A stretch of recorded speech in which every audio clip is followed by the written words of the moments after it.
Hello, everyone. It is good to see you. Sorry, I had something in my shoe. I had to get it out last second. It was driving me nuts.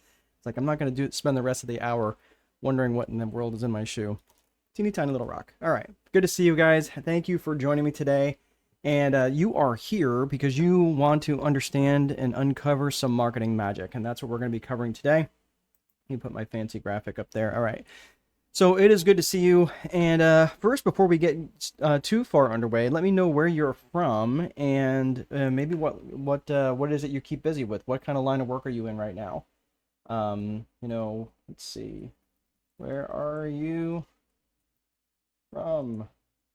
What do you do? Okay, so go ahead and answer that question. Let me know where you're from, what it is that you do, and maybe a little bit what it is that maybe you're struggling with marketing. What is it you're trying to maybe learn and glean from today, and how I might be able to help you with this. So the more you ask good questions, the more specific I can be to your specific issue, your specific problem. So we're going to be covering a lot of things.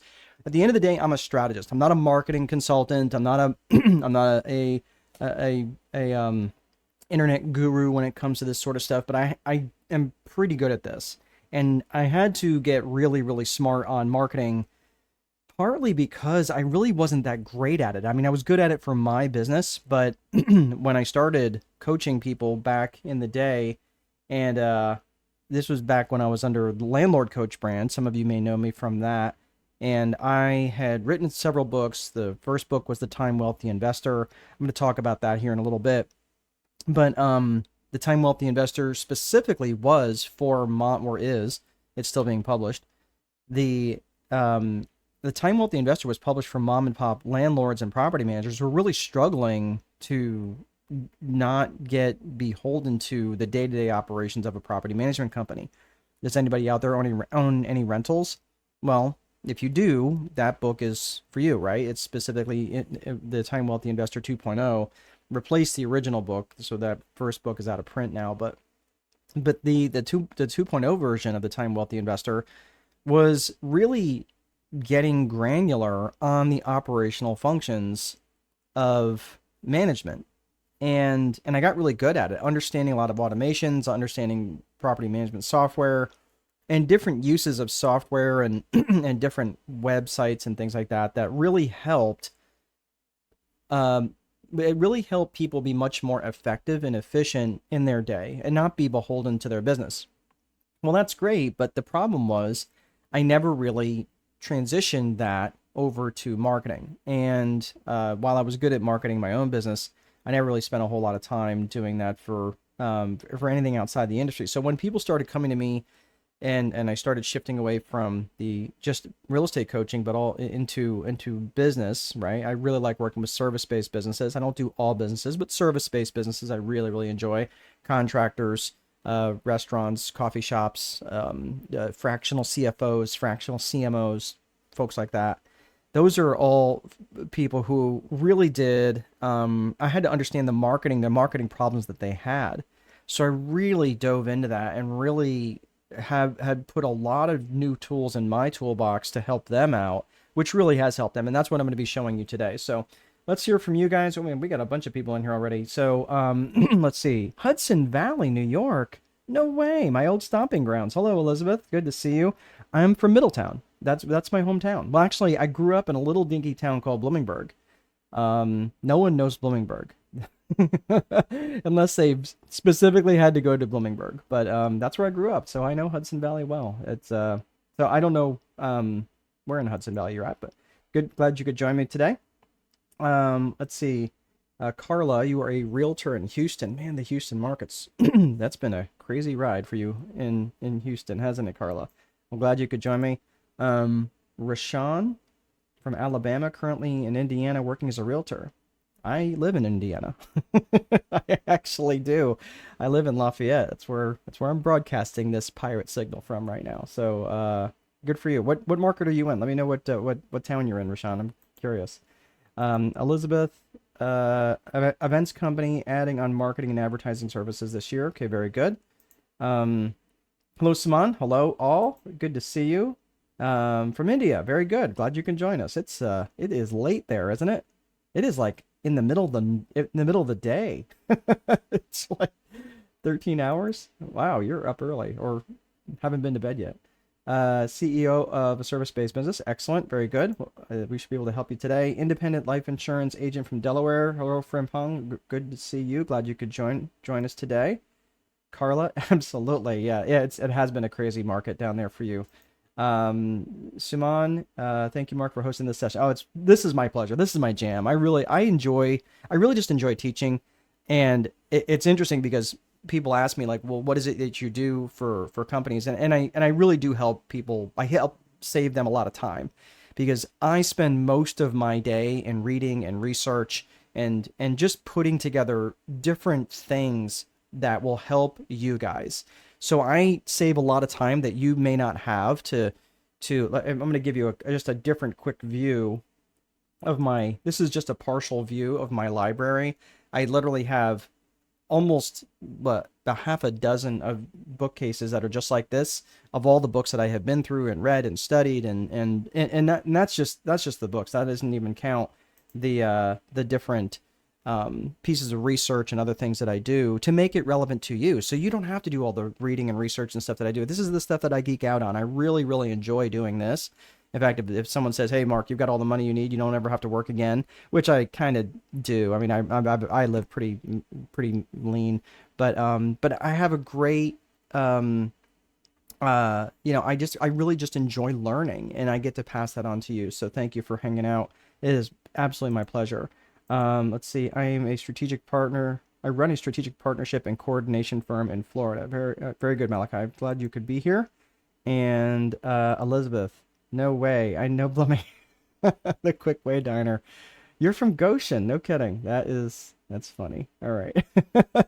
Yep. I grew up knowing the Quick Way Diner. I actually, so here's interesting, fun part. There was a school in Bloomingburg, and I went to Bloomingburg School. It's a stone schoolhouse, and that's where I went to school. Yeah, you're like, dude, how old are you? I'm in my 50s, so that's why people. Okay, Rashawn, you're in Indy. All right, very good. I'm just about an hour north of you. Very good.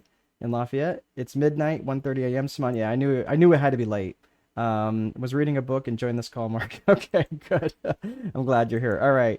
That's a lot of books. Yeah, it's a lot of books, and really you're only seeing like the top half, not even probably top third, and the rest of them are there's a lot. I don't know how many I've got, but I've got a lot. It's probably close to maybe 1,000 or so. I have a problem. I have to stop buying them. All right, let's get to it.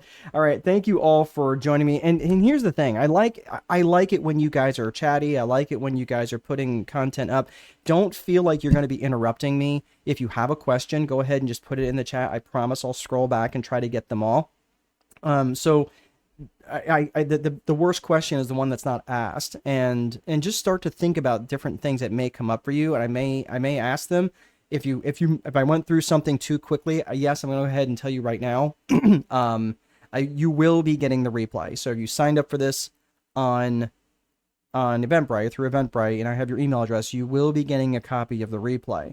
Okay, some of you, if you are watching this live on YouTube, you will not be getting a replay because you'll be getting it there. But you also, I'm going to be sharing a couple of different things with you, regardless of where you're watching from, where you can stay in touch and ask questions down the road. So, all right, so let's get to it. So marketing magic, the whole point of marketing, right? One other quick note. I'm just going to ask you not to multitask. And I know some of you are here on your computers and on your phones. And just out of curiosity, could you help me answer a question? I'm really curious. How many of you are on your phone and how many of you are on a computer? I would be really interested because I was actually surprised to know how many people actually watch this on their phones. I was actually kind of surprised at that. So if you wouldn't mind, I'm just kind of taking an informal poll, but let me know how many of you are watching it on your phone versus how many are watching on your computer. I'm just interested in that. Laptop, okay. Phone, Malachi, okay. CPU, okay. So probably, yeah, computer, okay. Phone, oh, interesting, okay. So about half. Phone is tipping the scales. All right. I'm just curious because there's I've been looking at some different data, and there was a lot of people that had actually, I'm able to figure out who signs up on their phones and things like that.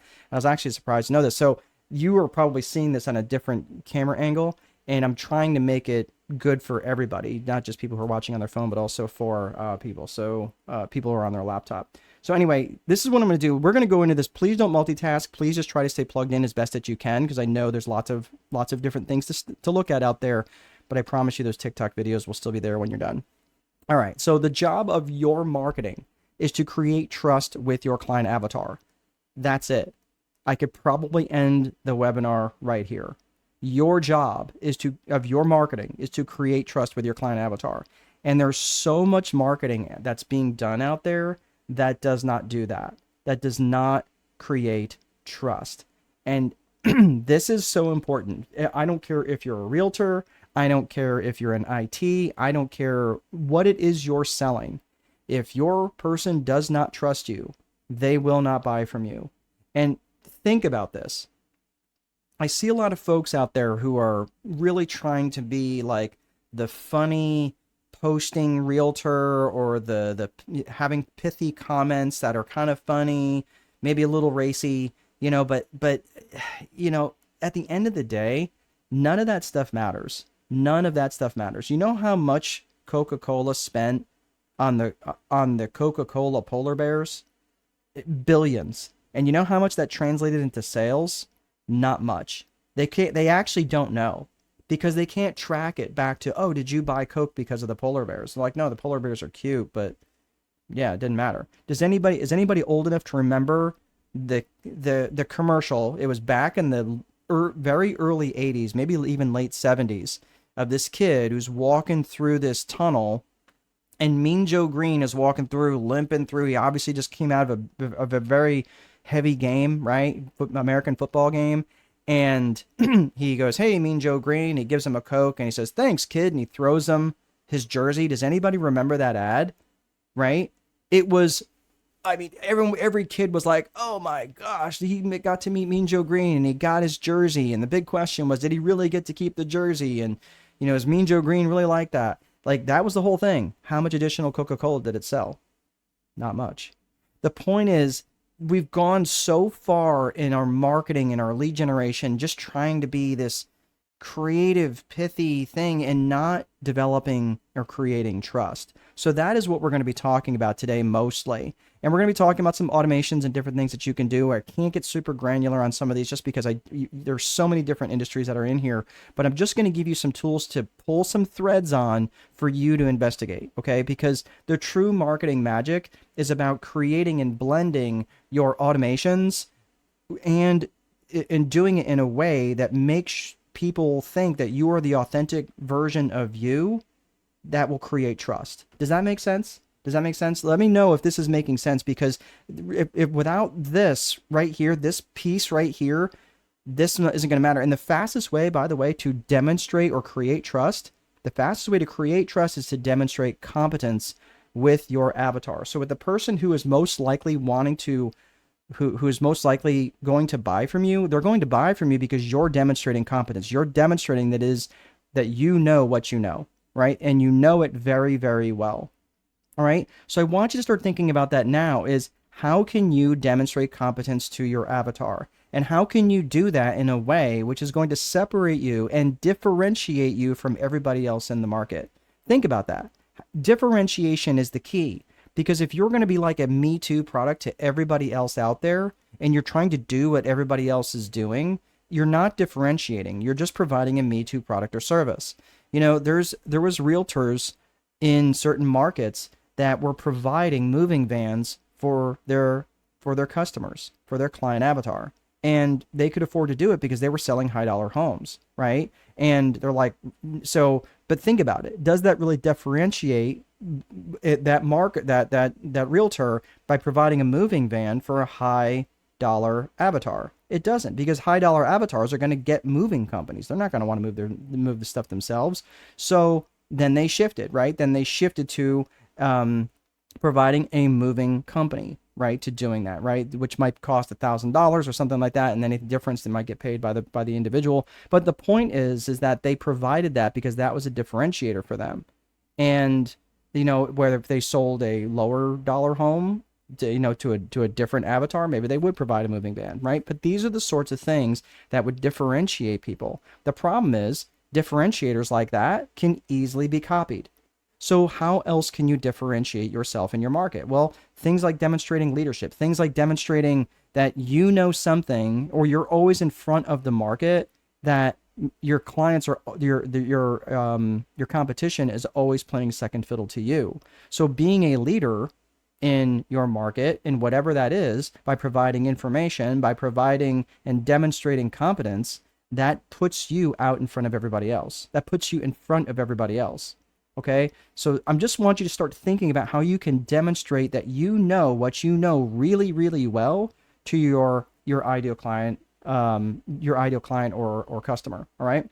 So Suman says you have to be, let's see here.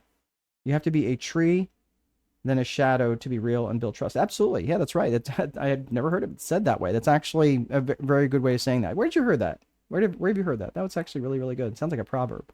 All right. So when it comes to, there's 7 ways, or there's 7 components to trust. There's 7 components to trust. And these 7 components are competence, character, and I'm going to get to the other 7 here in just a second. But the competence and character, I'm telling you right now, everything rises and falls on these 2 here. The fastest way to build trust is through demonstrating competence, demonstrating that you know what you know and that you know it really, really well. And we're going to be talking about your core values here in just a little bit, or I'm sorry, the 3 C's of business vision: core purpose, core values, and client avatar.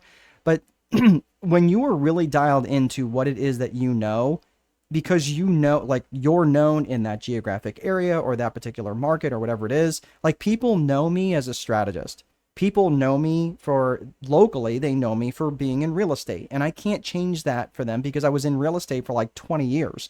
And you're like, geez, how old are you? Well, yeah, I'm 53. So in my early 40s, I shifted over to being a strategist to, not quite my mid 40s. I switched over to being a strategist.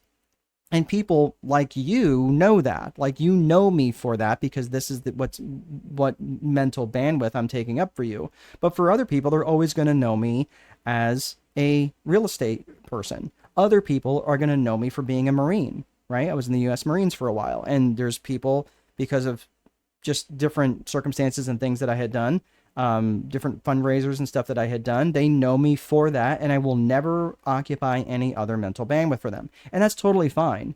But just understand, it's about you occupying the mental bandwidth, the mental real estate of these people, and then demonstrating that you know what you're talking about. That is really important.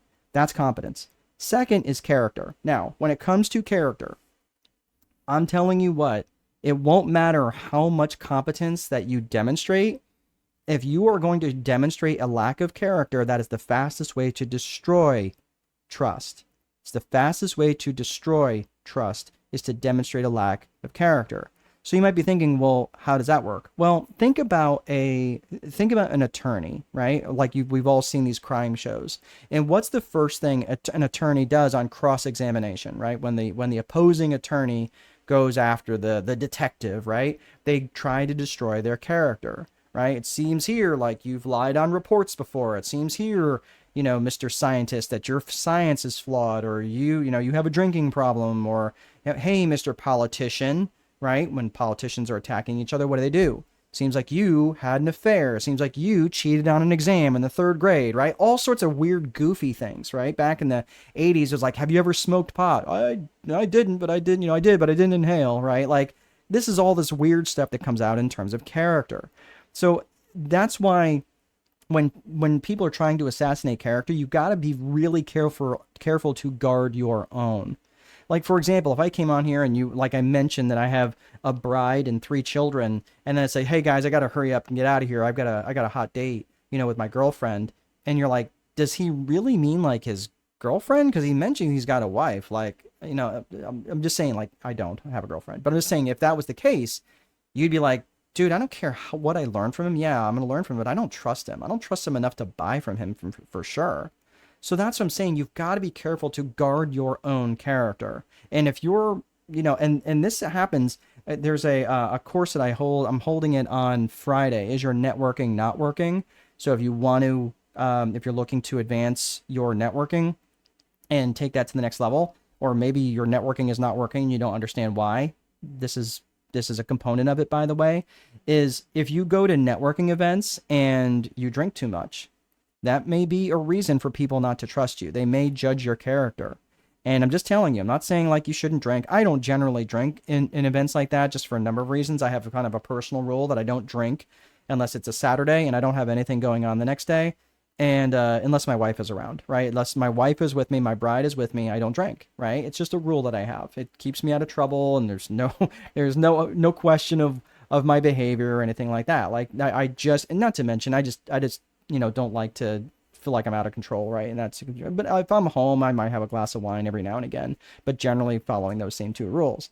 But this is the thing, like demonstrating a lack of character can really hurt your networking as well. So this is what I want you to pay attention to is how could you maybe be demonstrating a lack of character in those situations? A lack of caring, right? A lack of confidence, a lack of commitment, a lack of communication, and a lack of consistency. Those are all additional elements of trust because people, again, have you ever heard the phrase that people don't know how much, they don't care about how much you know until they know how much you care? That is absolutely true. And when it comes to creating and generating trust, how about confidence trust? If I came in here and said, yeah, I'm going to kind of teach you a couple things today, maybe they'll work for you. I mean, sometimes they work for me, right? If I said something like that and I have no confidence, you're not going to trust me, right? Would you buy a car from someone says, yeah, I mean, it should start most of the time? Of course not. You're not gonna buy a brand new car like that and spend $50,000 to $60,000 or 70,000 euros on a vehicle like that. That's crazy. There's no confidence. You have to have confidence in the salesperson. You have to have confidence in the product. How about commitment trust? Do they commit? Are they committed to you? Are you committed to them? Are you committed to seeing through what it is that you're bringing to the table? Again, think about this. When you are committed and there's no other way but through that, there's some real power that comes from commitment. What about communication trust? That you can communicate not only effectively, but consistently and often, right? And then it comes back, to, of course, to consistency trust, that you're going to show up the same way that's appropriate and showing up all the time consistently. These are all things around developing and creating trust. So if you feel like you're really good in one of these areas, but not great in maybe something else, like I'll tell you what, like for me, let's see, if I was going to self-rate myself as lower in any of these, I feel competence, character, caring, I feel pretty comfortable with confidence. I'll tell you, every now and again, I get a little crisis of confidence. Okay, maybe from a 1 to a 10, I might dip to like a 7. So that might be something I have to work on. Commitment, I'm usually very committed. Communication, I will tell you on communication, sometimes I do go on tangents, which you probably noticed already, right? But in terms of communication, I tend to over communicate, which can be a problem, right? I can say too much and some people are like, oh my gosh, dude, put the fries in the bag. Sometimes I do that, and I have to recognize that can be a weakness of mine. Sometimes I tell too many stories and people are like, oh my gosh, I just want the answer, right? So that is an issue of communications. But I would still say I'm probably a reasonable 7 or 8, very consistently on that. In consistency trust, I feel like I'm highly consistent. I feel like I show up every day as best as I can, very consistently. I don't waffle. But I will tell you, for any of my ADHD brothers and sisters out there, I know how hard consistency can be, especially if you're chasing the shiny objects out there. Is anybody else out there who chases the shiny objects? I'm going to talk about that here at the very end. Let's see. Rashawn? Oh, absolutely. It was my pleasure. It was my honor to have served. Suman, you're a great communicator, Mark. Well, thank you. I will tell you this. For those of you who feel that you're not great at communicating, I was horrific, but not that long ago, about communication. And it wasn't about the knows and ums and ahs. That wasn't it. It was just, I feel like I didn't really have a voice. I didn't really know my voice, and it took me a while to find that voice. So for those of you who may be thinking about whether you're having struggles with communication, I'm telling you, volume really helps. And this is why, one of the main reasons why I do this in these sessions, because it helps me stay sharp. And I had a session last night, and several young men were kind of, I think they were trying to like, I don't know if they were trying to get me to do their homework or not, but it was kind of funny because they were like asking me very specific questions around like certain business theories. And I was like, oh, okay. It was really good that they were asking me. I mean, I feel like I managed it well, but these are the sorts of things that you become more comfortable with the more that you do them. And if they had hit me up even maybe 2 years ago, I probably would have taken more offense to it. And I don't even know that I would have fielded their answers. You know, like I would have just blown them off. So these are the sorts of things that you just get good at by volume. All right. So let's keep rocking and rolling here. Now, again, one of the things, we're going to get to the agenda here in just a second. But I want you to understand there's a difference between seeking knowledge to understand versus seeking knowledge to take action. I understand a lot of people come to me and they go, oh man, that was fantastic. I took so many notes, you know, like Elizabeth's like, hey, I took so many notes. And Frimpong was like, hey, yeah, this is great. I took pages of notes and all this different stuff. That's fine. It's fine to take notes, and I'm glad that you're taking notes. What I want you to do is I want you to devote yourself to one thing that you're going to take action on, even if it's just one thing. You don't have to try to implement 17 things. You're going to be much more effective taking action on one or two things and taking highly committed action to just one or two things rather than trying to do all 17. Okay? Can you commit to that at least? Just write in there, you're like, I commit. Like, I commit to taking some sort of action by the end of this, because there's going to be a lot of different things that we're going to be hit. Because the reality is this, you know, you can have the best, most efficient business, and you can be a paragon of virtue and have all sorts of trust developed with your clients, right? Your sales technique so dialed in that you could sell ice to Eskimos and voting booze to Castro, and the reality is you can still starve. So that is what we're going to be talking about today, is creating a lead generation machine that can really run and run well, regardless of what else that it is that you've got going on. Okay, so far Suman is committed and no one else. Where the rest of you at? You're not committing. You're not committing to taking action. Look, I'm not going to blow you up, but here's what I'm just going to say, though. I really want you to commit to taking some sort of action. All right, Elizabeth, there she is. All right, we got two. But the thing is, I do want you to commit to taking some sort of action on the other side of this. And I recognize, too, it may be tough for you to type if you guys are on your phone or you're driving or whatever. Carla commits. All right, very good. All right, thank you guys for playing full in. I just want to make sure that you guys are going to get some real good action activity out of this. I commit to one thing. Perfect, Frimpong. I love it. I love it. So this, what's on the screen right now, this is my first book. This is my very first book. It's The Time Wealthy Investor. This book is actually out of print now because I actually went and republished this book later on. And I was so incredibly proud of this book. It was my first book. It's kind of like your first child, you know, you're holding it in your hand. You're like, wow, that's my name on the cover, right? Well, all these different things. And this is a 285 pages altogether. It was not a gimme book. Like, it was a lot of work. It took me almost 2 years from start to finish to get this thing written, to getting it formatted and edited and reformatted and published. And I had to rewrite the thing like 2 different times. It was just a lot. And then deciding on a cover and all this different stuff. And I was very, very proud of it. And I published the book and I put it out there on Amazon, almost like, you're welcome, world. You know, here you go. You are so welcome that I published this book for you. And after a fair amount of time, it was, several weeks of having the book on Amazon, I will tell you that my book sales were $0. Ugh.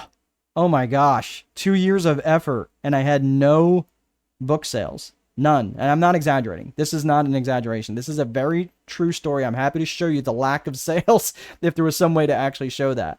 Right? I was like, man, this is going to be a lot harder than I thought. So I started learning the marketing side of things because I've never sold a book before, right? I actually had already created the Landlord Coach brand, but I really didn't make much of a push into the marketing. You're asking why? I'm not sure what you're asking, Simon. But Malachi says I commit. Okay, very good, Malachi. And Simon is asking why. I'm not sure what you're asking why about. But The landlord coach, are you asking why did my sales so bad? Yeah, I'm going to get to that here in a second.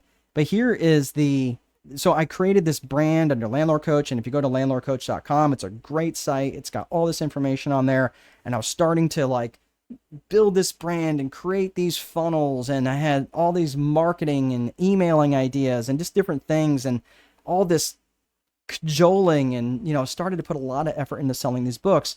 I paid for Amazon ads, I paid for Google ads, I paid for Facebook ads, and I had all this extra time, and my volume increased tremendously.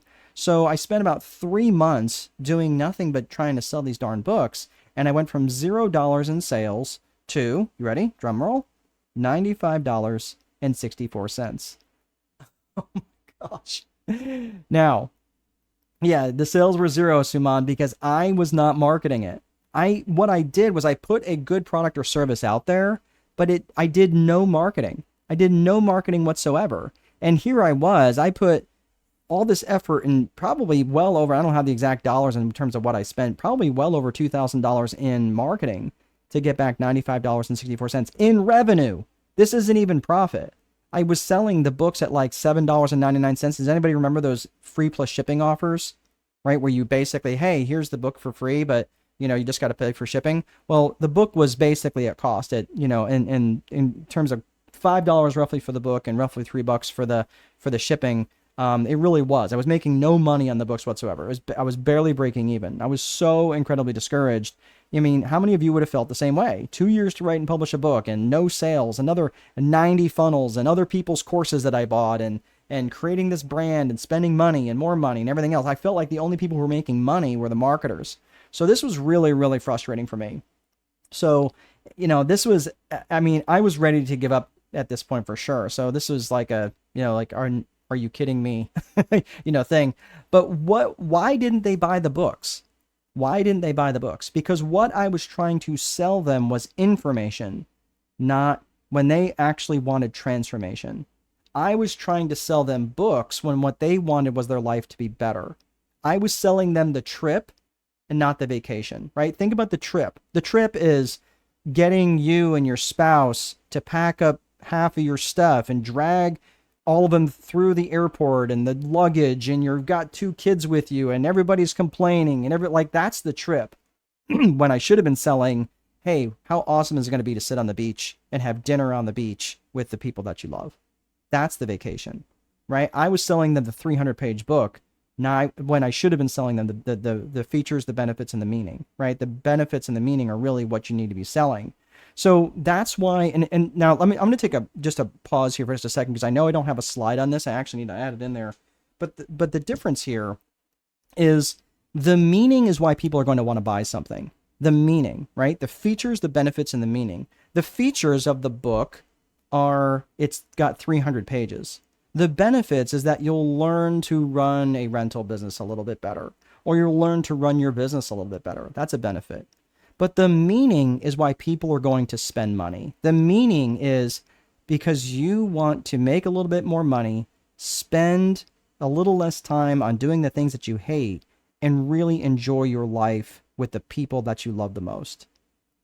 That's meaning, right? People don't go to the store to buy a drill. They go to the store because they want a hole, right? And they don't just want a hole. They want a hole in the wall where they can hang a picture of their family that every time they look over, they go, wow, that's why I get out of bed in the morning, right? That's the meaning. That's the meaning. Am I making sense? So there's the feature, the benefit, and the meaning. And in your marketing, you have to be conveying the meaning. And I didn't do any of that when I was trying to sell my books. So the feature, the benefit, and the meaning, that is really, really important. So I'm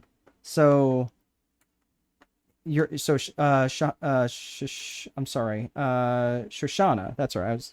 It's hard for me to see these little tiny words there. Again, 53-year-old eyeballs. So my apologies.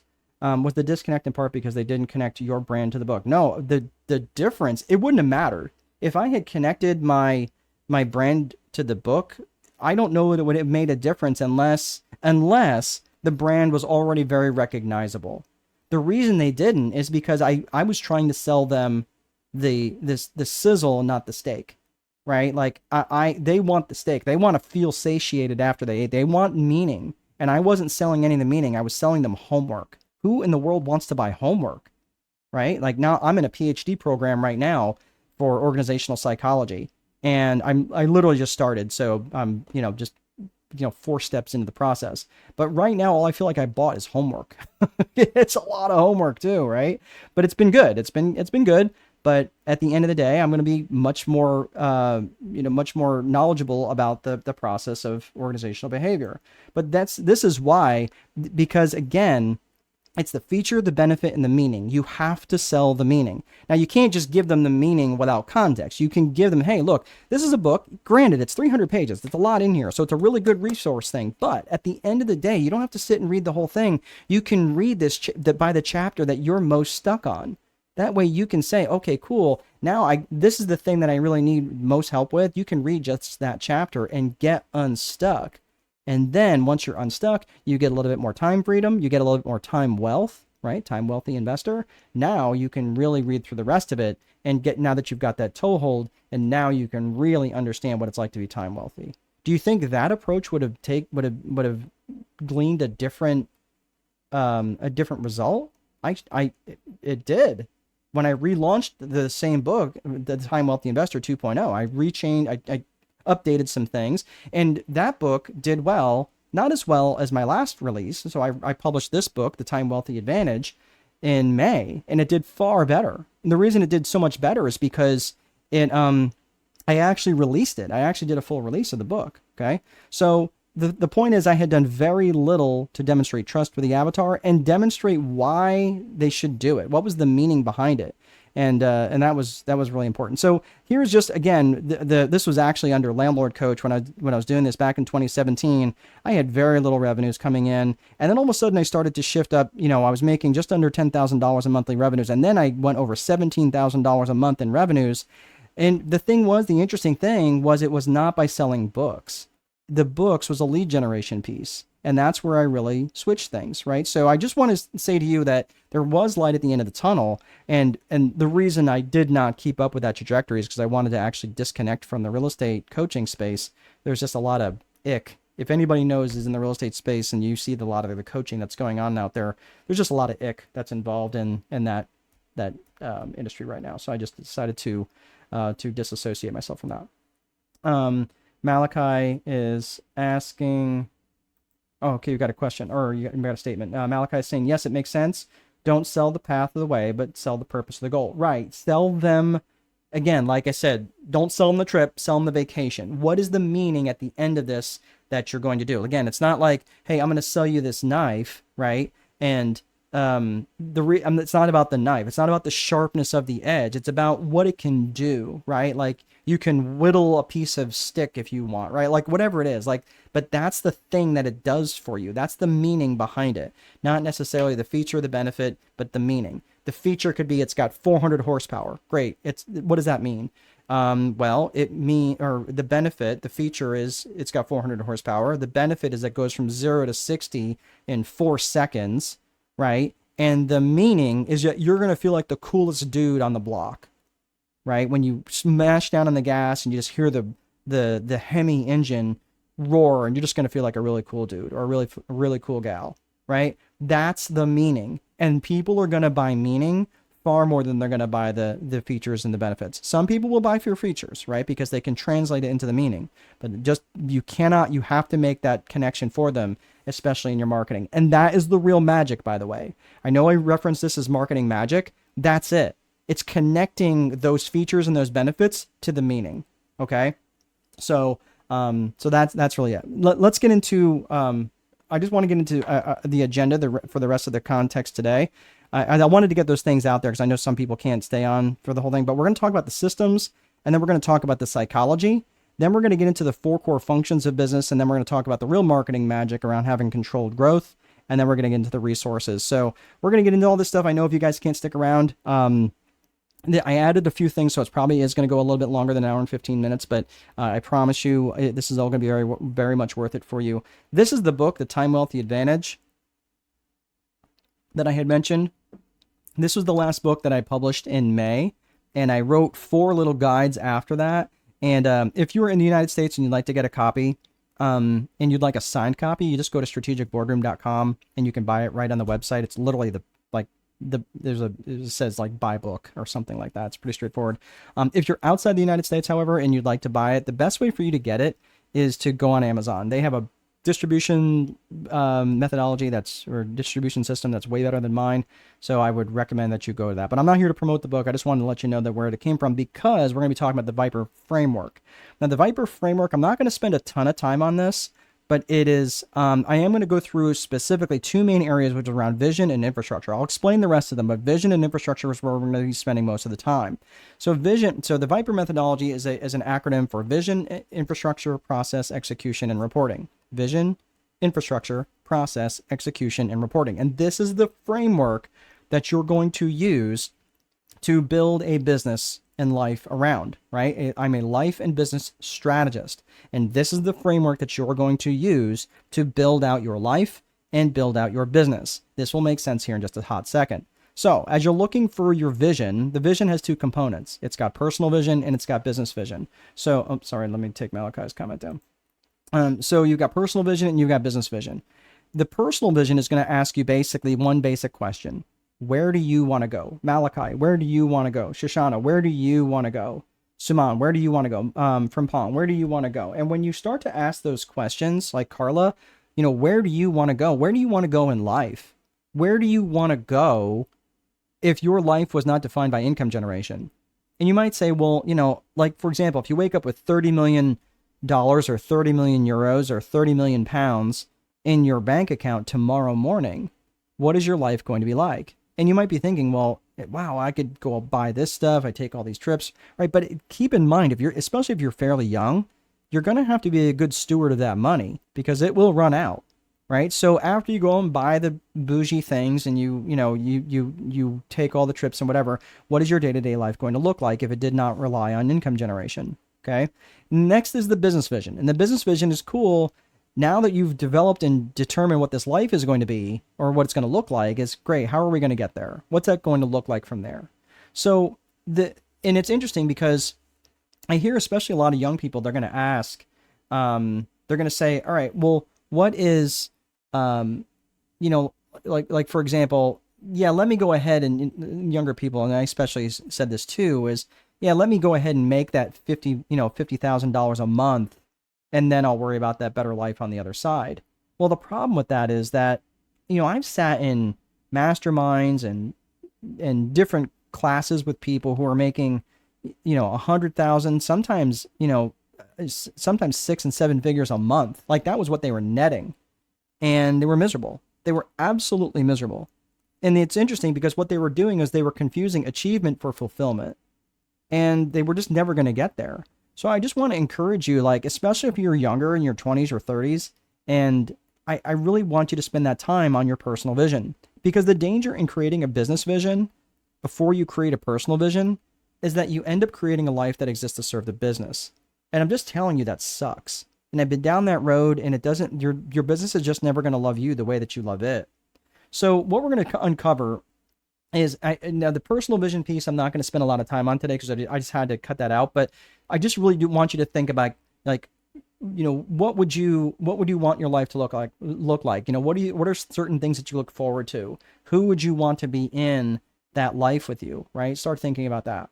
From the 3 C's of business vision, we're going to get right into business vision here, is, these understanding these 3 elements here, these 3 C's of business vision are going to make your marketing stand out and massively more effective and massively more efficient. So understanding that you probably don't want to send any more money to Facebook or Google than you have to, which is smart, then you really need to get dialed into these 3 elements. And most times when I get invited into a client's office and I ask them about these 3 things, many times either one or all of them are not very well defined. They're not very clear. So let's get into them. They are core purpose, core values, and client avatar. Let's unpack core purpose. Core purpose is specifically, it's going to say, okay, what business are you in and what problems do you solve? And it's important that you are specific. So when you say, I can't remember, was it Carla that you're a realtor in Houston? I may say to Carla, okay, what do you sell? Are you a residential realtor? Are you a commercial realtor? Do you do property management? Because many states require property managers to have the real estate license. I'm a broker, right? Because I have a property management company, and I'm the managing broker.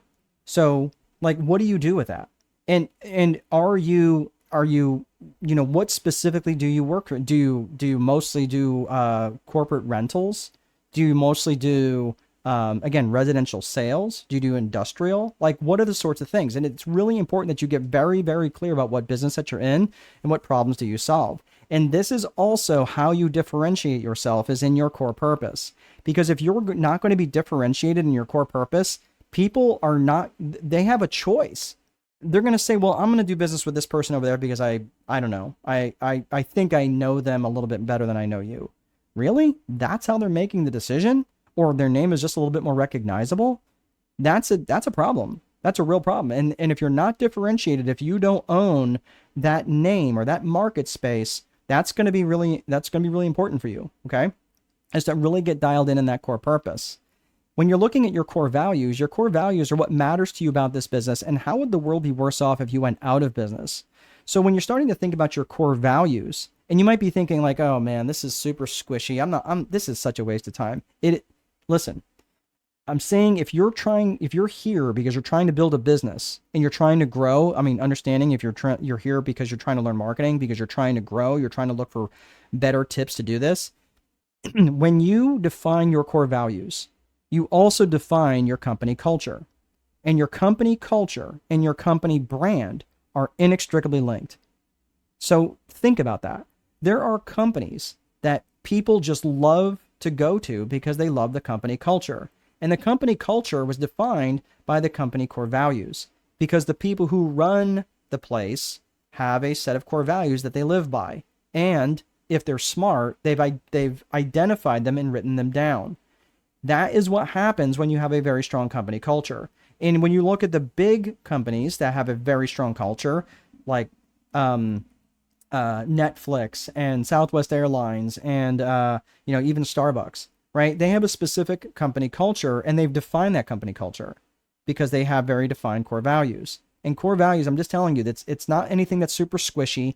You need to take the time to do this, because here's the problem with that. If you ever hope to build a business or even build a team that can run without your constant every moment input, they are going to want a set of core values so they know how to make decisions that when you're not around. And that's crucial.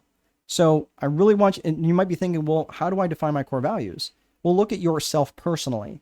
Look at yourself personally. So in other words, let's say Suman, okay? Let's say Suman is, he's going to say, okay, well,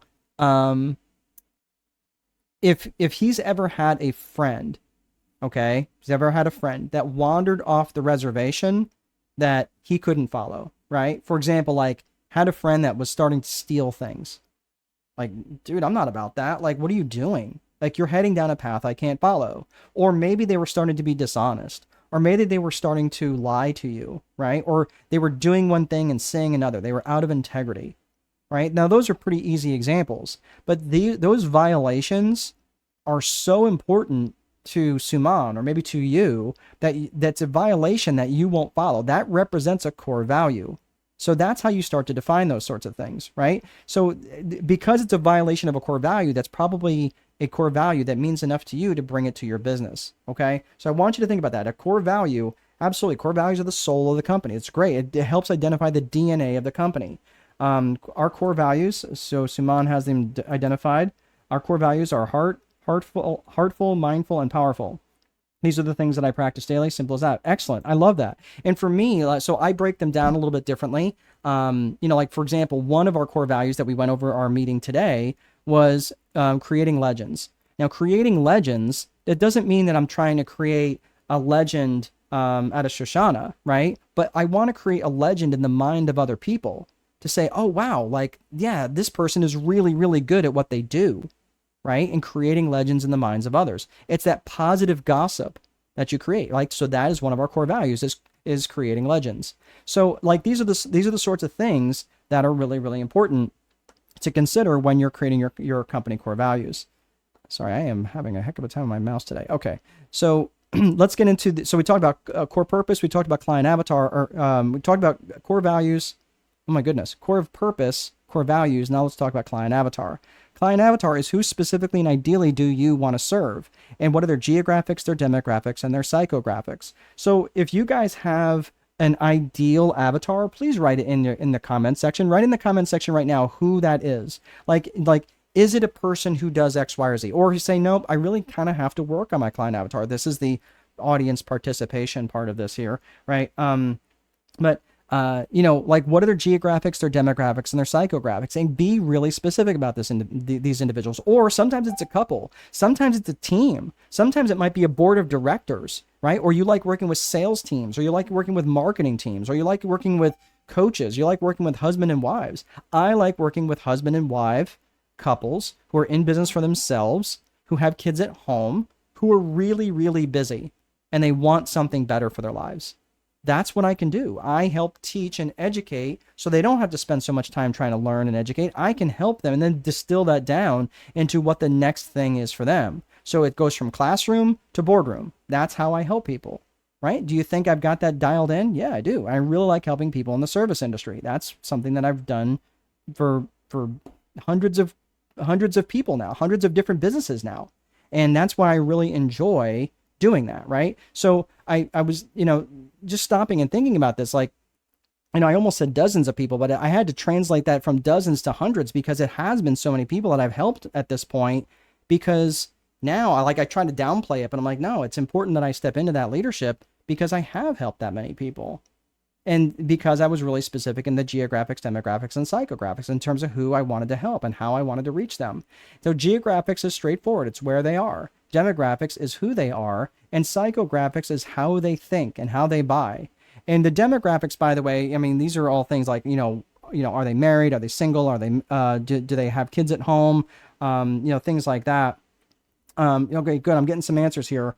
So for the client avatar. Okay, Frimpong, that's great. That's great.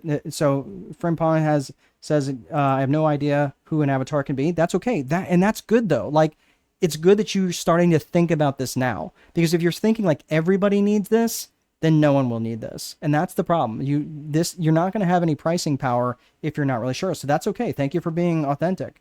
Gen Z and millennials are my client avatar who are seeking insights and relationship. That's great. That's a great start, Suman. But we need more, right? We need more out of what that means and tie that into a core purpose. That's really good.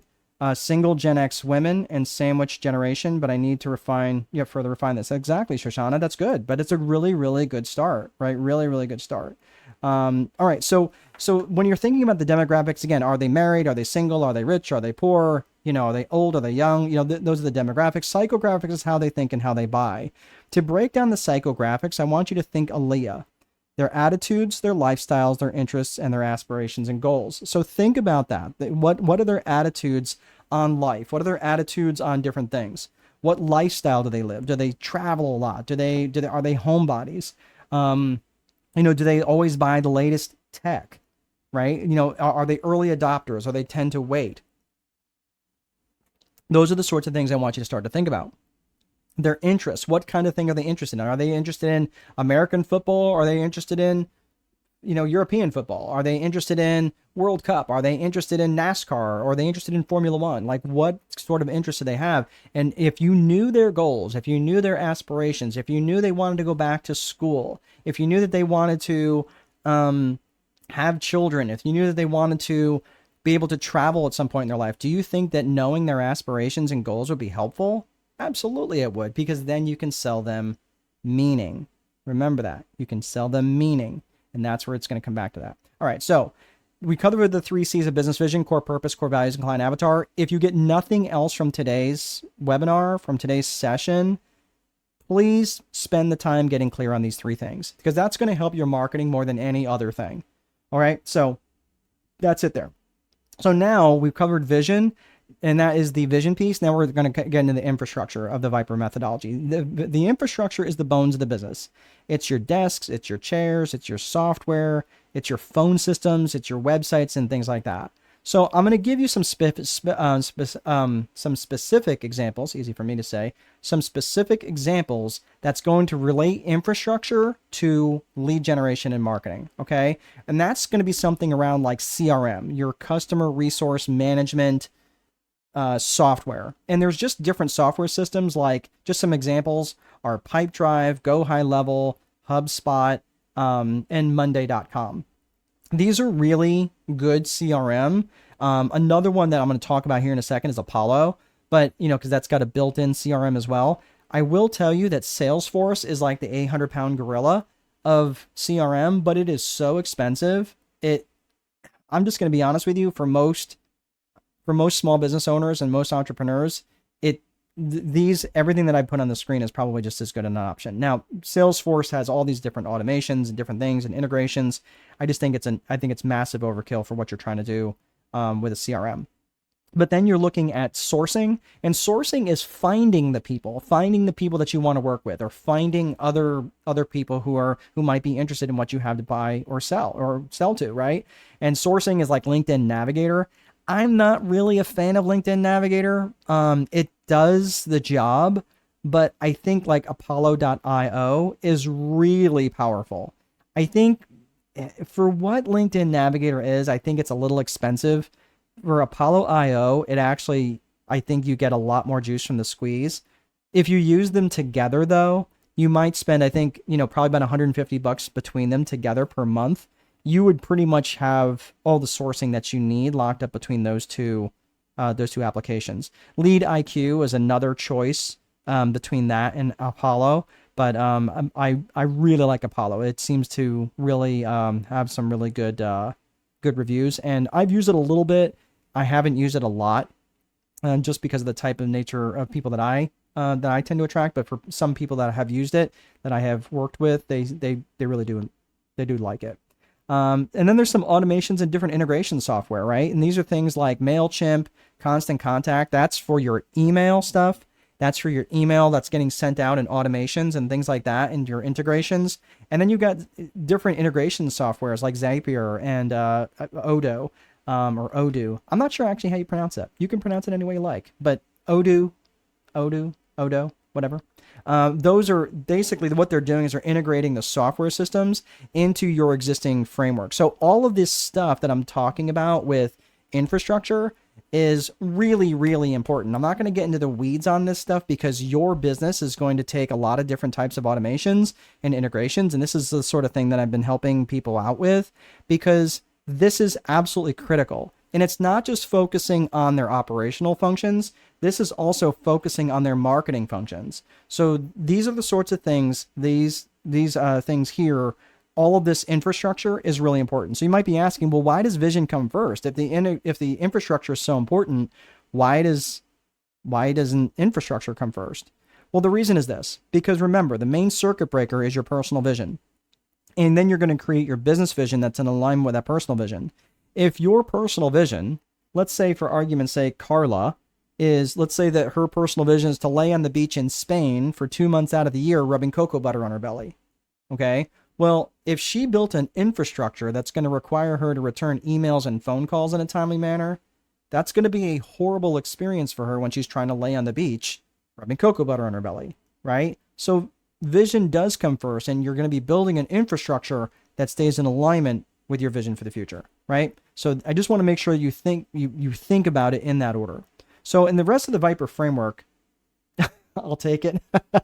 Okay, well, now we know that you've got, we kind of get a sense of what Carla's vision is for the future. Excellent. Let's see. I got a couple people saying, I have too many ideas of who my avatar can be. In Malachi, that'll be helpful if you can dial in your core purpose. That tells me that your core purpose might not be very well defined. And if it's not well defined, that's where you can get really, really fragmented in your client avatar. And it doesn't mean you can't serve one avatar. And then once you serve that one avatar and do really, really well, then you can create automations around that and then go and switch over to another avatar. I don't love that approach because I think it does start to get fragmented, but but find the avatar where generally they're going to probably have the most money and where you can make the most impact. Right now, it's not always about money for me. It's about impact. I feel like I've done very well by focusing more on impact than money, but it just depends because money is a factor. If there's one avatar that has substantially more money and will allow you to grow and then serve the other avatar, that would be the way that I would go. And that's exactly what Tesla did. Think about that. Tesla, when they first came on the market, were they priced low or high? They were priced very high, right? And they I think their initial cars were like $250,000. And then they started bringing it down and they started selling $70,000 vehicles. So they used all that leverage from all that money coming in the early days to be able to market later on to customers who were more budget focused. So think about that approach as a strategy. Again, I have too many ideas. No, all good. Shoshana, LinkedIn feels like a massive dumpster fire. It requires a lot of coffee on my part. Yeah, it is. I'm not a fan. I think it's expensive, and I think the data. I will say this: Apollo IO, the data are not always the best. So it can get you emails, it can get you phone numbers and things like that. LinkedIn Navigator, it just feels like it's very closed off. It's hard to get information out of it. Like the information is better, but it's also very limited because it's specific to LinkedIn, whereas Apollo IO kind of searches the entire internet. So I'm just not a fan. I'm not a fan of LinkedIn to begin with, to be honest with you. It was really, every time I get on, someone's like trying to sell me dental insurance. I'm like, why do my teeth look that bad? I don't think so, but whatever.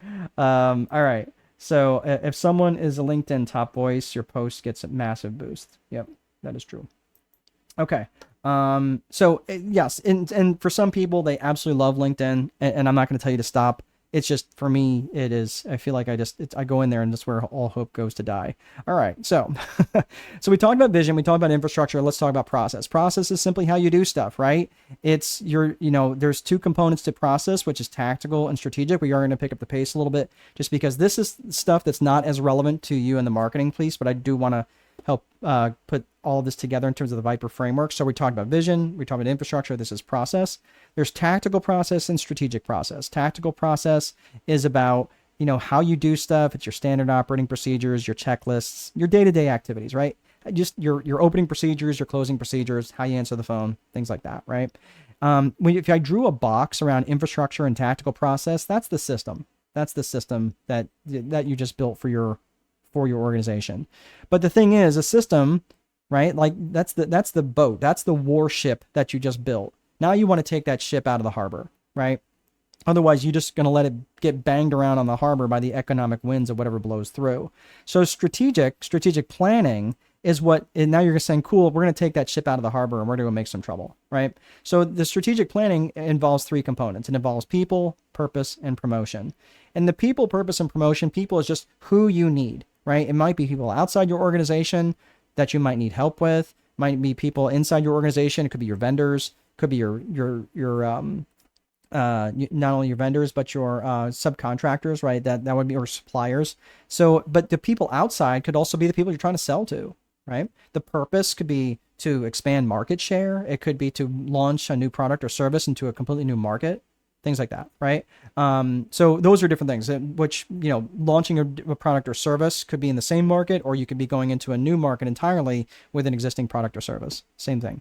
It's all around strategic purpose. Now, again, strategic purpose also has to align with what? It has to align with your core purpose, which is what you learned in your business vision: core purpose, core values, and client avatar. This stuff starts to loop back on itself. So I'm just saying, your core purpose, you can't be like Starbucks and sell chainsaws, because that would be weird, right? Starbucks doesn't sell chainsaws, it sells coffee. And if you started selling chainsaws, you're like, well, why are you selling chainsaws? You're like, because we can. I'm like, yeah, but that's weird, right? The core purpose doesn't align. Otherwise, the confused mind will always say no. And in marketing, you have to remember that. The confused mind will say no. So you have to make sure that it's as clear as possible from all aspects of your organization. All right, the last piece is promotion, and promotion is just letting people know what it is that you're doing. It's promoting it outwardly through your marketing and your advertising and your networking and all those things, but also telling the people inside your organization what is it you're doing. over and over. It's kind of like telling the teenager to take the trash out. You have to do it a lot, right? Both outward and inward, right? You just have to repeat yourself often, because that's part of promotion. So that's the strategic planning part, and that's part of process. And that is both tactical and strategic. So the last piece here is execution. A good plan violently executed now is better than the perfect plan executed next week, was something said by General George S. Patton. And the reason I'm bringing this up is execution has its own component, because most plans fall apart in execution. It's because having too many priorities has the same impact as having none.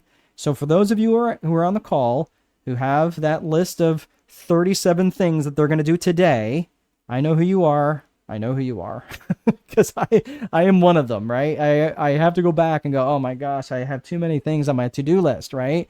The problem is I've got too many priorities, so I treat them all like a priority, and then therefore I have no actual priorities. So this is where I want you to think that, where I want you to start to break things down into what's called a daily 5. The daily 5 are up to 5 highly specific actions that you can take that are going to move the needle towards your vision. Now here, if you're here because you want to grow your business and you're trying to grow your business, it's up to 5 highly specific actions that you need to take towards your marketing. That's where most of your actions and activities have to lie. If I don't make this point later, I'm going to make it now, is that about 60 to 70% of your daily activities have to be around marketing, and they need to be part of your daily 5. And what I mean by, again, notice that it's highly specific. Now, for me, I like a daily 3, right? Today, this is part of my daily 3 because it lets people know that I'm out there, lets people know that what it is that I do. It's a marketing component for me. It demonstrates competence. I'm creating trust, right? And you're like, why is he being so weird about it? Why is he being so transparent? Because I'm trying to teach you. This is how it's done. And some people have already left. Well, I guess some people came back. Oh, somebody else just came back. All right. But my point is, like, people will leave and go because I'm not their brand of whiskey. And that's all right. Because keep in mind, your marketing has to be magnetic. Now, do magnets attract everything? No. Magnets do not attract everything. Magnets attract ferrous metals.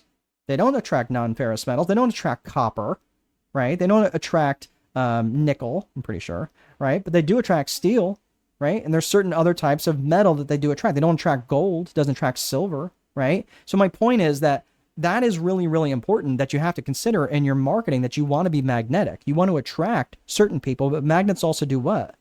Magnets also repel. So I want to be attracting the people I do want to attract, and I want to repel the people that don't want to be around me. And that's fine. That's about being magnetic. So when I'm having these very specific actions, I want to make sure that they're very well defined. Again, for me, I like a daily 3. A daily 3 works far better than a daily 5. So I want to be really specific in my actions in terms of what that is. The last piece is reporting in the Viper methodology, and that's lead metrics and lag metrics. Lead metrics are based on your actions and activities, and your lag metrics are based on the results of those actions and activities. So what do you have the most control over? Do you have any control over the results? No, you have no control over the results. I don't have any control over who signed up and who showed up. I have none. All I can do is market it and then provide the most amount of value that I can. I've had very few people actually drop off. Some people dropped off and I guess they came back. But the point is that which is interesting, because when you think about that, that's where people, they start to focus on the results and not necessarily what it is that they're doing. So for those of you, again, like for right now, I want you to think about some of you who have goals. How many of you, but just say, if you don't, that's okay. Say, yes or no, that yes, I have goals for the new year, or no, I don't have goals for the new year. That's okay, Marcy. We were talking mostly about you, Marcy, so it's okay. So now it's going to be a little bit awkward now that you're here. No, I'm just kidding, right? But I'm glad to have you join us, Marcy. So I'm seeing Shoshana, yes, has goals for coming into the new year. Marcy, yes, has goals for the new year. Great. That's perfect. So I'm going to ask you to think about this. I want you to think about this for those of you who maybe can answer. Is Elizabeth saying yes? Okay, you have goals for the new year. Perfect. Are your goals results goals, or are they results metrics, or are they lead metrics, actions and activities? So here's the difference. Many people make goals around results, which is fine. I'm not saying that's wrong, but you really need to have goals based on activity. Do you understand why? Because if you don't have goals based on activity, you're never going to know how you're getting the results that you need to be doing. Like if you're saying, hey, look, I'm going to be, or you're trying to reach. So if you're saying like, hey, I want to get 6-pack abs, you don't get 6-pack abs by just going to the gym. You get 6-pack abs by what you do in the kitchen, right? You get your abs in the kitchen. That's what I'm saying. Like so you have to think about the actions and activities that you're doing so you can monitor and track those things. Because if you're not getting the results that you want, all you have to do is look at the actions and activities. Does that make sense?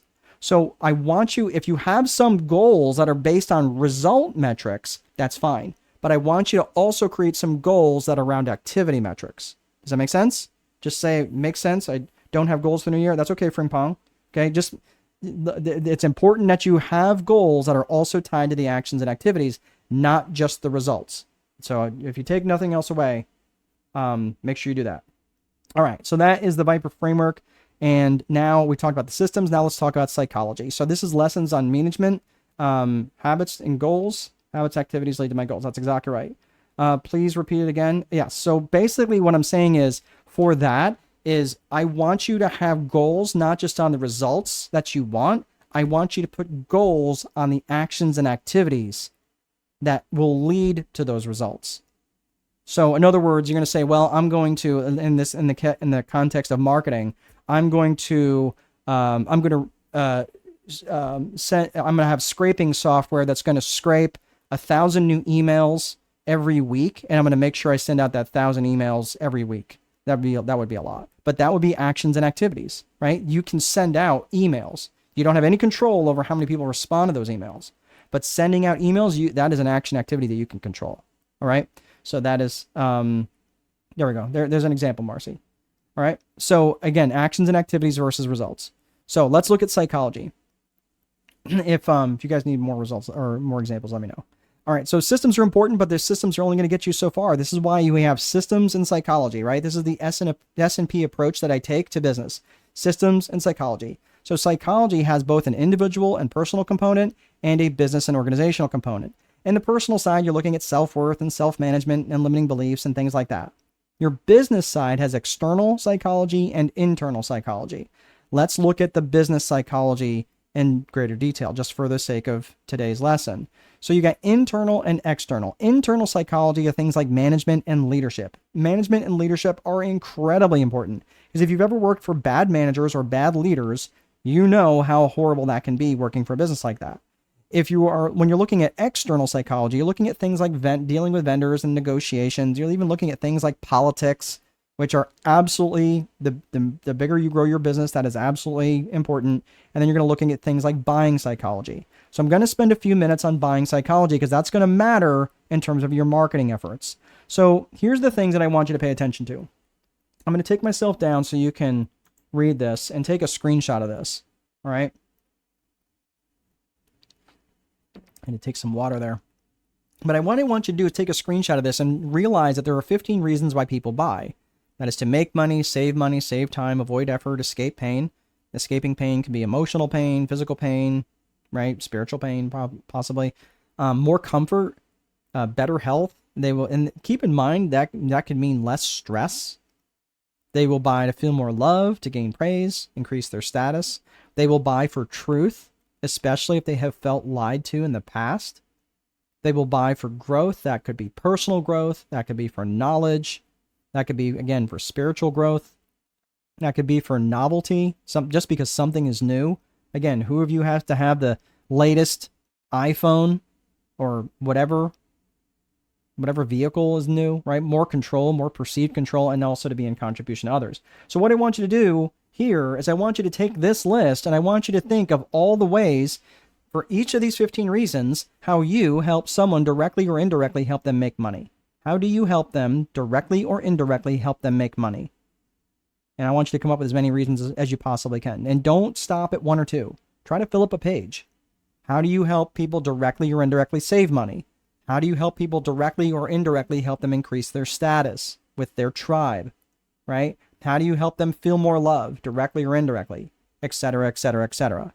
Okay. This, and the more reasons that you can come up with is going to allow you to open up different avenues in your mind for when you're trying to market to people rather than just the same, well, I help people, I help them make more money. In the early days, That's what I told people, and I did as a strategist, as I helped them make more money, right? Then I realized, no, I really helped them save time.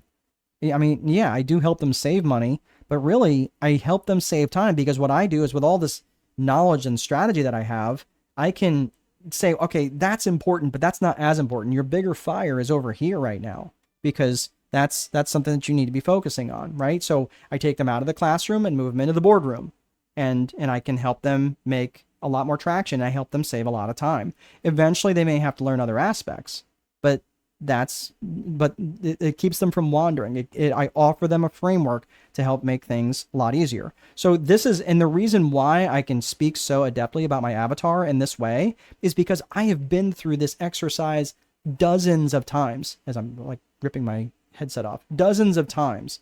I cannot tell you how important this exercise is to go through this. So again, take this list, go through as many different ways as you possibly can, how you help them make money, save time, avoid effort, escape pain, right? I know this list so well because I've been through it so many times, right? So that is your homework for today. All right. So your job again is to create trust with your client avatar. That's what we talked about, right? So that's the psychology side of things. Now we're going to talk about the 4 core functions of business. This has to be true in every business. And it's the 4 core functions are lead generation, sales, operations, and accounting. And your customer's journey happens in this order. Your customer's journey happens through your company in this order. First lead gen, then sales, then operations, and accounting. So I want you to think about that when you're thinking about how you're going to market to your avatar and how you're going to communicate with your avatar. And this is where the marketing magic really comes in. Is again, your job is to create trust with your client avatar. They have showed up. They've showed up through your lead generation. You've sold them this during the sales process. You've closed the loop. You've closed the conversation. Now you're in the operations and fulfillment function, right? All of these things are ways that you can either create or destroy trust. And then finally is in the billing, right? Billing and making sure you're collecting money. And then of course, paying your vendors, right? These are all things that are important. So first and foremost, have a product or service for a client avatar who aligns with your core values. That's pretty foundational. Again, we talked about that in the 3 C's of business vision. And then you're going to deliver massive value to them over and over and over again. And this is a really important point. The price that you charge has to be far less than the value you deliver. The price you charge has to be far less than the value you deliver. That is important. Now, who determines the value? You or your avatar? Your avatar determines the value. And here's the thing. If your price equals your value, you are on the chopping block. You are on the chopping block. I charge nothing for you guys to be here today, right? And guess what? Not everybody stayed because they didn't see what I had to say was valuable. And that's okay. Again, I'm not everybody's brand of whiskey. Totally fine. But what I'm saying is, when you start to think about this, I use a metaphor about drinking, and I don't really even drink that much, or even drink. I don't think I had anything to drink in 2025 now I think about it. But as you deliver the massive value to them over and over and over again, that is where you are continually raising your value over and above your price. And that is because the minute your value and your price are matched, that's when you're on the chopping block. So I'm just telling you, you have to make sure that you're always increasing your value by bringing more things to the table, by doing more. Again, you can have a premium price, just make sure the value is far in excess of that, right? Think about the value that people get for buying a Mercedes, right? Think of the value that people get for buying a Ferrari, or think about the value that people get for going to and staying in a Ritz-Carlton, right? These are all things, or the Four Seasons or whatever, right? These are the sorts of things that you have to think about is the value, the prestige, the service and everything else that they get for being a part of whatever that is, that tribe that owns that thing or goes to that place or eats at this restaurant, whatever it is, there is real value in there that's far in excess of the price. That's why people continue to go there. So this is also, in the way that you can do this is by creating trust triggers. Now there are things that create trust. Okay. Now we talked about the 7 things around, or the 7 elements of that will create trust, but these are things that will trigger trust, right? Things like authority, literally being an author. So for those of you who are maybe thinking about writing a book, I have a course that's actually about book writing. You can find it on my website. It's boardroom.com. But you can go in there and there's a free version of it. You can just get started and then you can demonstrate your authority. I have written 8 books and published 8 books, and you can find 7 out of those 8 books on Amazon, right? Or, various places. But my point is, it demonstrates my authority that I know what I'm talking about. My affinity, right? Affinity is correlation, right? Where people have familiarity based on frequency. That's a very common one, right? You see this person who shows up everywhere, like because you're constantly being redirected to their site. Affiliation is like being associated or connected to someone. So like maybe they're part of the WNBA or the NFL or something like that. So there's some sort of affiliation. That's like affiliate marketing. Endorsement is another thing where it's kind of like affiliation, but endorsement would be like a celebrity that endorses this product. Demonstration, again, we talked about demonstration, about demonstrating competence, which is a trust trigger, and also being vulnerable. But this can absolutely backfire on you if you're like just pretending. But like one of the things that I had noticed is that one time I got up in front of a real estate group, and I kind of mentioned that I really made a bunch of mistakes when I was, prior to writing the book. And I was a little embarrassed to admit it. And I can't believe I actually said it in front of the room, because you're supposed to be in front of the room. Like, you're the guru, you're the person who's supposed to know it all. Right. And I got up there and I was like, man, I kind of messed up on this in the early days. And man, I had so many people after the fact come back to me and say, man, I feel like I was the only one that had that problem. So I didn't really do it for any other reason. Like, it wasn't fake vulnerability. I just kind of mentioned it in passing. And man, I had everybody that trusted me in that moment. And I didn't know it. I didn't realize it. And that's the thing about trust, is that if people don't trust you, you won't know, and they won't buy from you, and you won't know why. Right. So we also talked about different layers of trust around competence, character, caring, confidence, commitment, and communication and consistency. Again, we're not going to go back through all these things, but again, these are really, really important areas, because as you're going to be incorporating these things into the 4 core functions of business around lead generation, sales, operations, and accounting, like it's important that you think about this in terms of your lead generation. If you look at lead generation just like this, so I'm going to take myself down here so you can see the full photo. Okay. But if you look at, oops, hold on a second. Let me get my, oopsie. Get out of here, you. There we go. 2 of me were on the screen. So the lead generation sales, you'll see like one arrow leads to the next, leads to the next, leads to the next. That's the way most people look at lead gen, is that once they get the sale, they never continue on with the lead generation function. The thing is, you really need to be looking at your lead generation more like this. It goes all the way through. It never, ever stops. You continue to reach out to people, even if you like, okay, well, they already bought a car. They're not going to buy another car from me. Well, the thing is, do they have neighbors? Do they have children? Do they have brothers or sisters or parents? Right? That's why if you look down at the very bottom of the screen, there's a little infinite sign, a little symbol down there that says infinity. It means you continue to reach out to these people. And when do you stop marketing to them? When they have either demonstrated to you that they are not your client avatar, that they are not aligned with your core values, or they have died. That's pretty much when you stop marketing to them. And assuming you don't like working for dead people, it's pretty much 1 and 2. All right. So this is why I'm saying, like, this is where you're using those automations and those automation software pieces that I mentioned back in infrastructure. This is really where the magic actually happens. And the reason why you need to continue to follow up with them. Now, I will say this. Some people tend to go to automation too soon, or they reject automation altogether. I've been on both ends of the spectrum. I rejected automation probably earlier, and then I kind of got into it and I leaned on automation too much. And then I was like, screw automation. I'm pretty much in the middle of the road now. I think there are benefits to automation. You just got to do it in a way that builds and creates trust.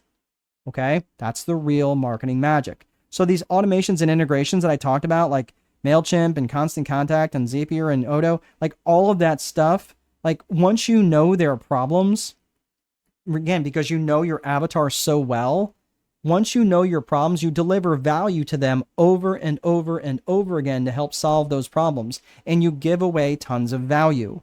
So I want you to think again, how can you demonstrate competence to your avatar? How can you, again, think about this in the context of the avatar. I don't care what you sell. Let's pretend again, like Carla, for example, she sells real estate in Houston. Okay.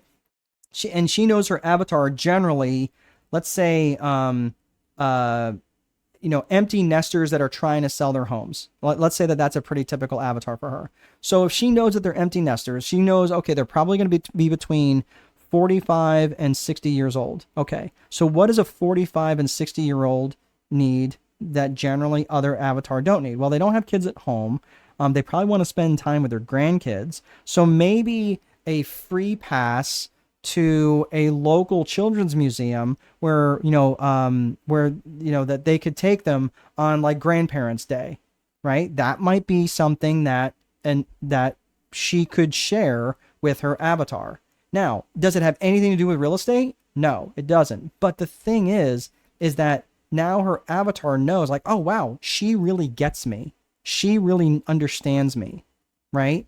And now she is starting to occupy their daily thoughts. And that's important. That's important. So that's what I'm saying. Like, how can you demonstrate competence that they say, oh wow, Mark really gets me. Oh wow, Carla really gets me. Oh wow, Suman really gets me, right? Oh wow, Shoshana really gets me.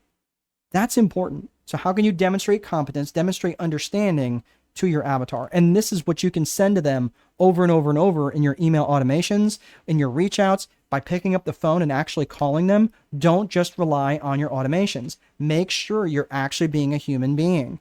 Okay? Does that make sense? All right. So let me know if that makes sense, and different ideas like can you call them? Can you text them? Yes. Do your automations, but do your other human being stuff too. That's the difference. Like, again, all of you are going to get an email from me for a copy of this very training today, right? Like, you're going to get an email from me, and it's going to be me, right? So I just want to let you know, like, this isn't just stuff. Now, do I rely on automations? Yeah, you'll get automations once in a while, but not only automations and not only stuff from me, right? Totally with you, Mark. Absolutely. Thank you.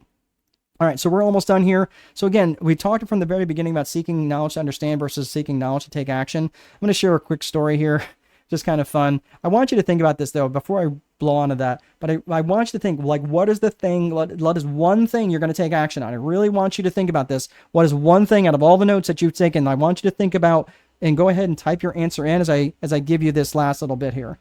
So, give you the slide deck.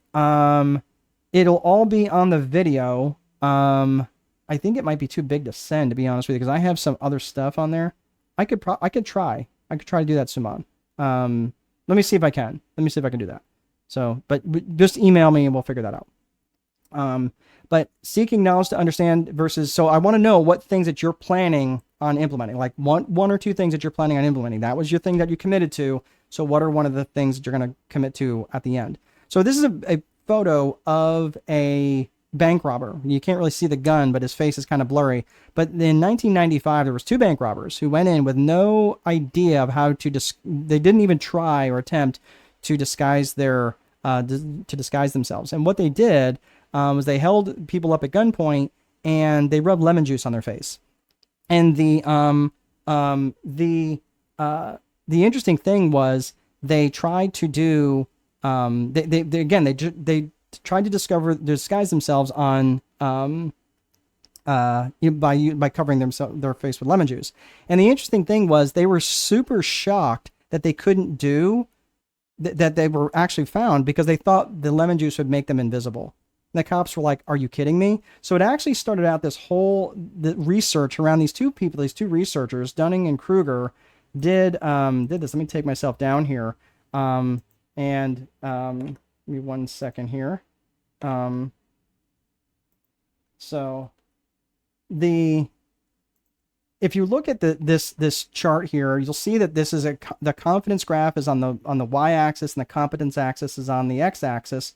And if you look, everybody starts down here at the bottom. They don't know anything. Their confidence is very low, and their competence is very low as well. But then they start out on this journey and their confidence is very high. Like, how hard could it be, right?